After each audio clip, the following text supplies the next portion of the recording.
Olá, amigas e amigos, estamos começando mais um programa Saúde e Companhia. Esse programa é apresentado por mim, Renato Silva, professor da Faculdade de Medicina e chefe da Unidade de Transplante de Fígado da Hospital de Base, e pelo professor emérito da Unicamp e da FAMERP, que é o professor Domingos Marculino Braille.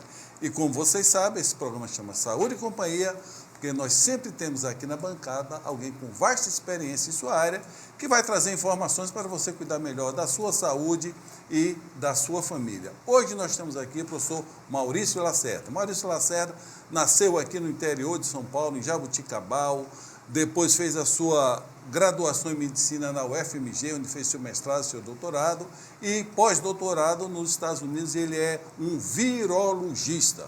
Antes de você me responder, Maurício, o que é virologista, eu gostaria de votar que as pessoas te conhecessem um pouco melhor. Você é de Jabuticabal, teu pai era médico. Isso foi decisivo para tu ser médico? De uma certa forma, sim, Renato.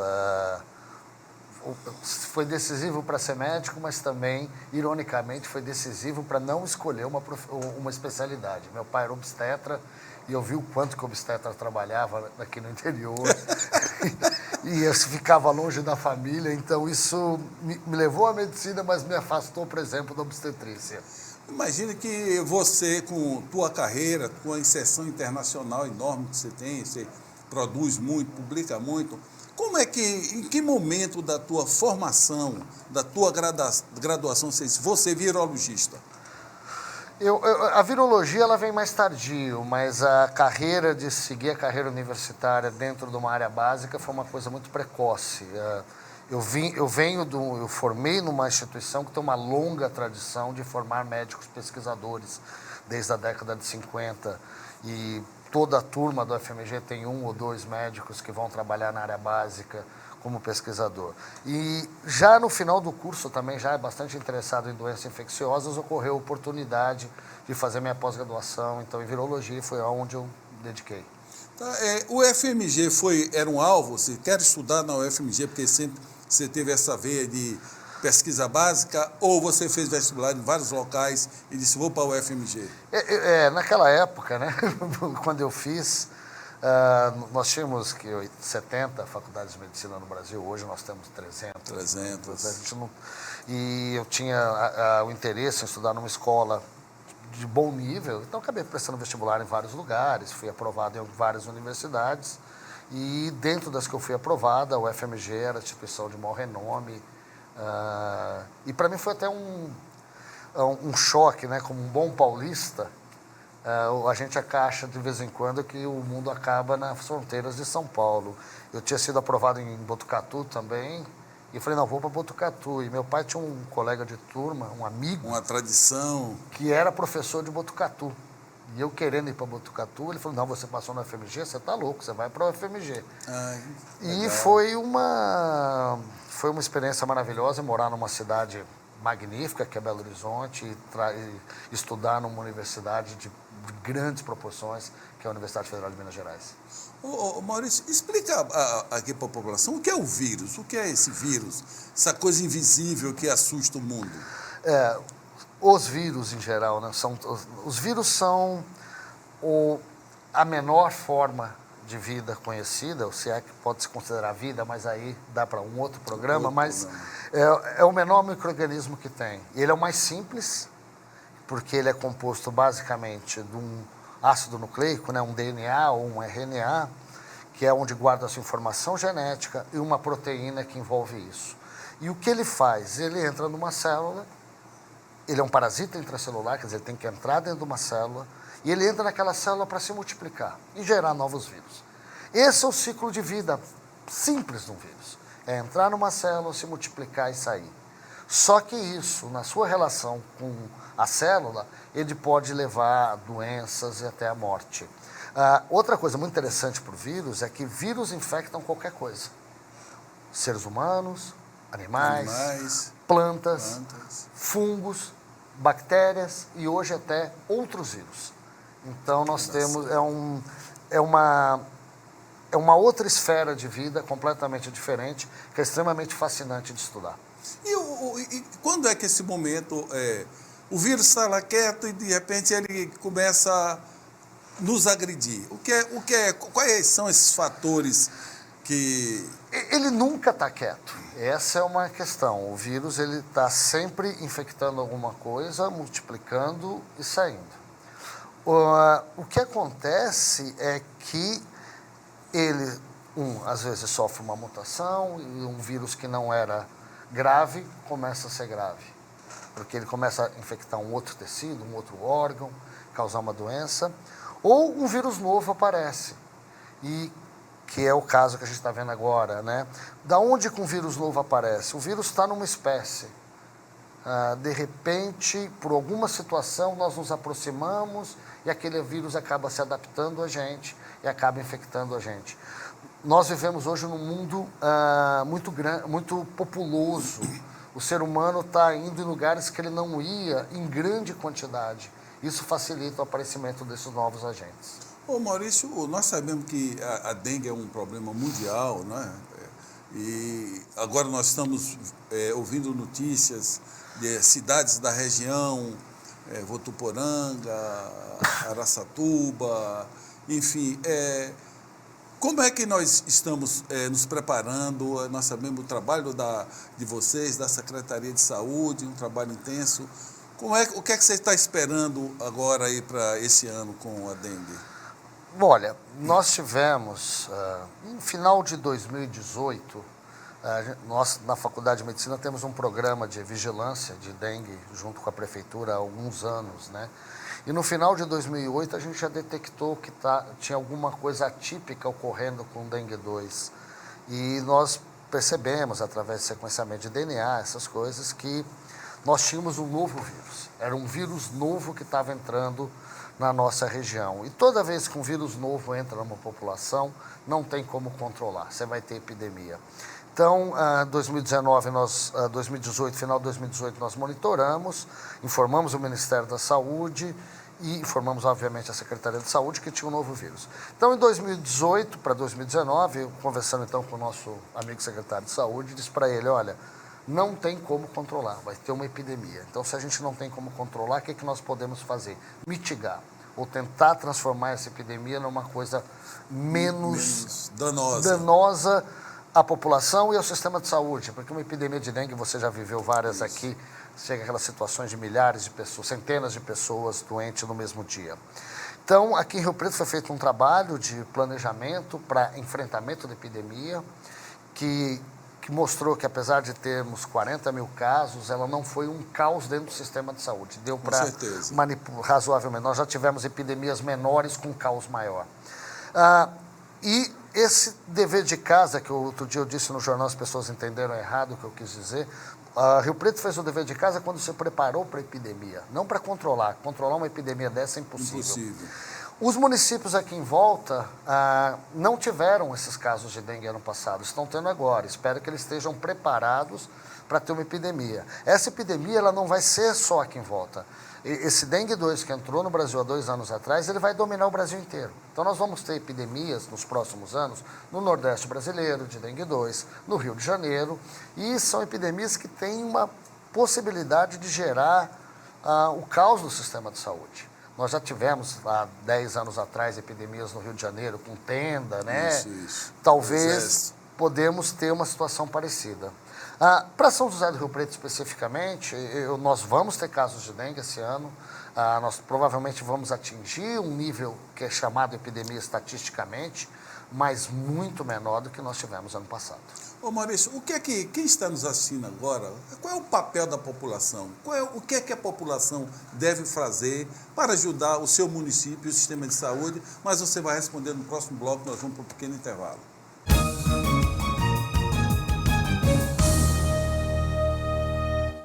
Itamaraty Contabilidade e Auditoria. 30 anos de serviço. Nem precisa dizer que vale a pena. Alcançamos todo o Brasil através da Rede Nacional de Contabilidade. Itamaraty Contabilidade e Auditoria. Inteligência fiscal é aqui. Seja sócio contribuinte da APAI. Ela precisa muito de sua ajuda. Colabore. Ligue 2136-1200.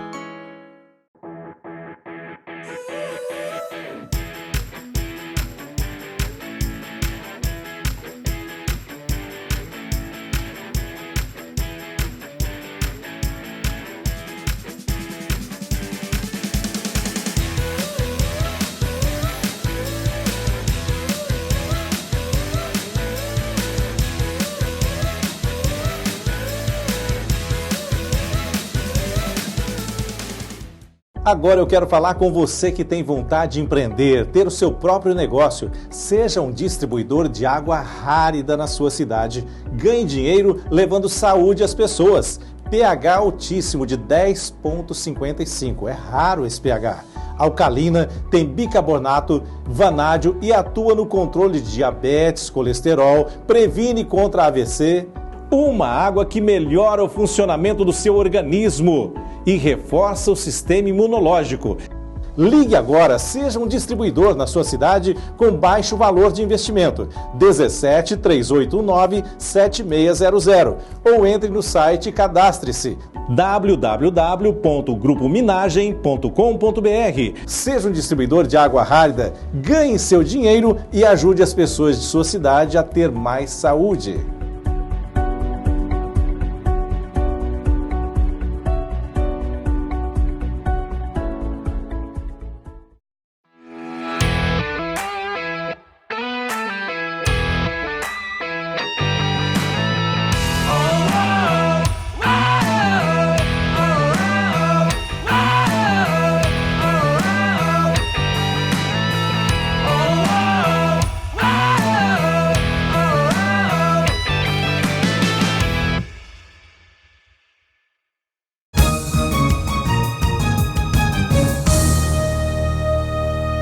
Olá, amigas e amigos, estão voltando com o debate aqui com o professor Maurício Lacerda, que é virologista, infectologista, professor da nossa instituição, e ele falava como a cidade se preparou para a crise da dengue do ano passado, e teve resultados fantásticos, não tivemos caos na saúde pública, e a pergunta que ficou para ele foi o seguinte: qual é o papel da população? O que é que você está nos assistindo? O que é que você pode fazer para mitigar essa crise? Olha, eu gosto de dizer que a dengue, ou qualquer doença transmitida por mosquito, ela tem 3 pilares, tá? O vírus, que é, ou seja, um vírus novo. População suscetível, ou seja, se você tem a possibilidade de ficar doente. E o terceiro, quantidade e presença do mosquito. Desses 3 parâmetros, 2 a gente não pode manipular, que é o vírus e se tem paciente suscetível ou não. A gente até pode trabalhar com isso se tivesse vacina. Então, a única coisa que tanto o poder público quanto a população pode fazer é trabalhar com mosquito, tá? É tentar diminuir a presença do mosquito. O poder público tem que fazer a parte dele, a limpeza urbana, o tratamento de veneno, mas o mosquito, ele vive dentro de casa ou na beirada de casa. Esse é o problema. Então, não adianta a gente esperar que o poder público, em todas as esferas, seja município, estado, o governo federal, vai tomar conta da nossa casa. Nós temos que tomar conta da nossa casa. E nós temos que entender que tudo isso tem que ser feito em conjunto. Eu sempre chamo a atenção quando nós acompanhamos aqueles fumacê, né? O fumacê vai passar na rua e a população corre para fechar a janela. Não, eu tenho que correr para abrir a janela. Porque se o veneno não entrar dentro da minha casa, ele não vai matar o mosquito. Então, o que cabe a cada um de nós como cidadãos é tomar conta da nossa casa. E depois, em conjunto com as nossas associações de bairro, igreja, etc., tomar conta da nossa vizinhança.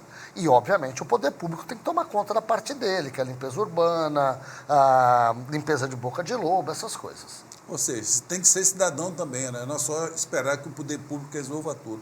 Maurício, tem uma preocupação eminente agora, que é o novo coronavírus, não é? Que atingiu uma área populosa, muito importante da China, já está aparecendo em outros países. Aqui nós temos pessoas de quarentena. Como é que tua visão como virologista? Tu está preocupado ou acha que está sob controle? Olha,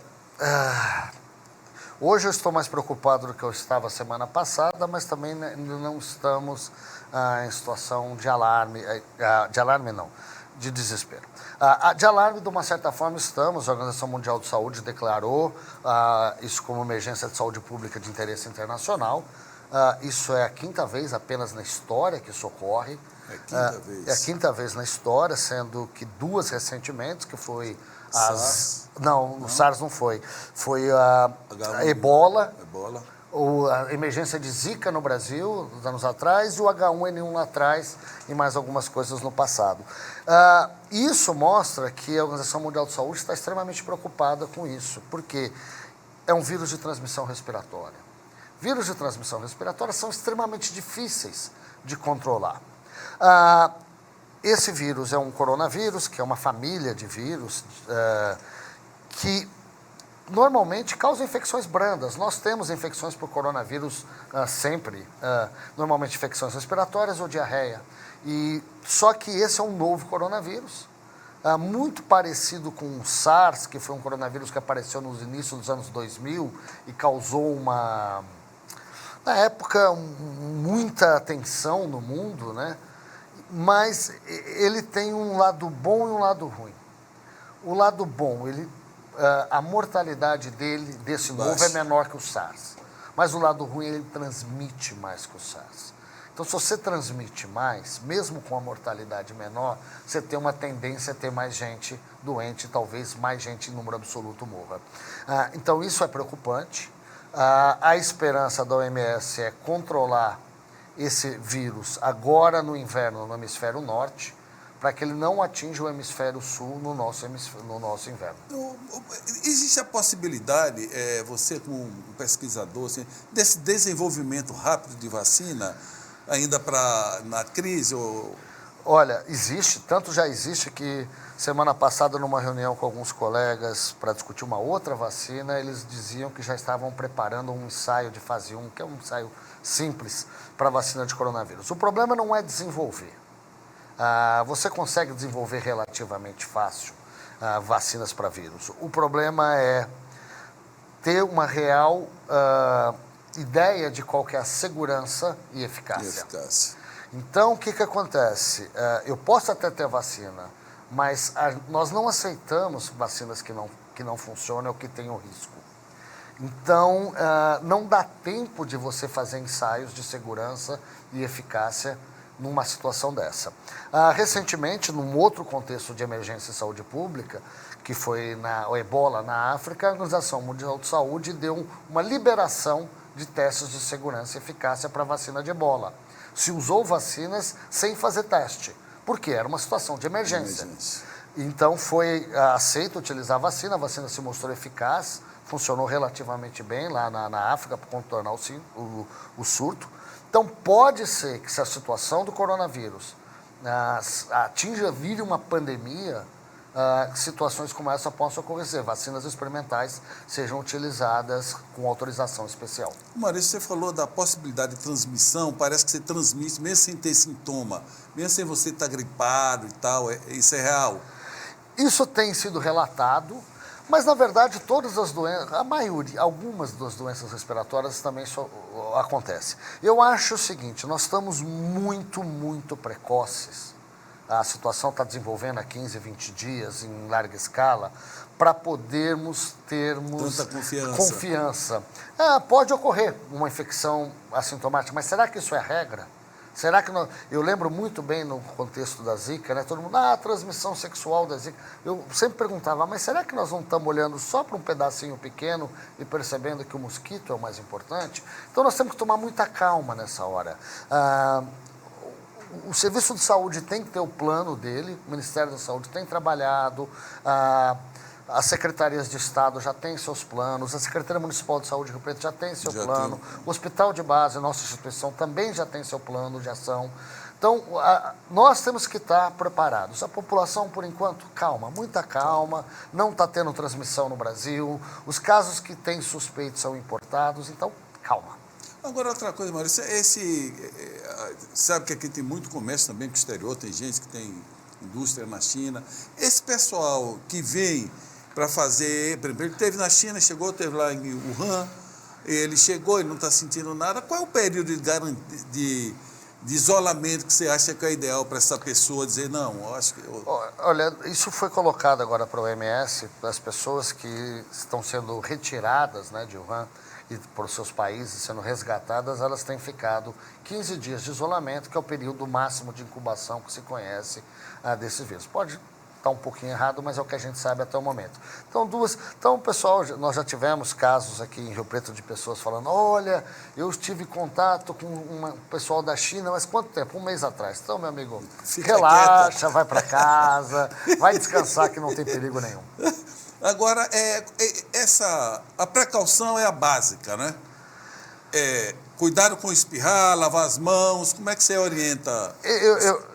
Eu acho uma coisa importante em relação a isso é que quando nós tivemos a gripe suína, né, o influenza, o H1N1 em 2009, isso serviu para nos gerar um sentimento de preocupação para a doença respiratória, que a gente não tinha. Mesmo as nossas instituições, os hospitais não têm. Hoje você entra lá na nossa instituição, tem lá um cartaz na emergência. Se você tiver com sintoma respiratório, coloque uma máscara e avise. Então, esse espírito que criou-se em 2009 e que nós mantivemos até hoje, vai nos ajudar muito a controlar. Porque esses coronavírus, eles simplificam grandemente em hospital. Os hospitais são centros de disseminação da doença. Então, como nós já temos essa cultura de controlar vírus respiratório, seja com máscara, aquele cuidado para espirrar, não espirrar e botar a mão na maçaneta, lavar a mão, água e sabão ainda é a melhor coisa, mas se não tiver água e sabão, álcool gel, etc. Isso vai nos ajudar muito. Que bom. Isso nos tranquiliza muito, ver as palavras de Maurício Lacerda, que é um virologista, não tem pânico, a mortalidade está entre 2% e 3%, nós não temos uma doença no país, agora vamos ter cuidado, porque inclusive a gripe comum também tem uma mortalidade muito alta. Só para lembrar, agora a tragédia da nossa querida Belo Horizonte, onde Maurício fez toda a sua formação, aquela chuva mataram 50 pessoas. Então, a gente precisa olhar para as outras tragédias. Paz e saúde, obrigado, Maurício. Até a próxima semana.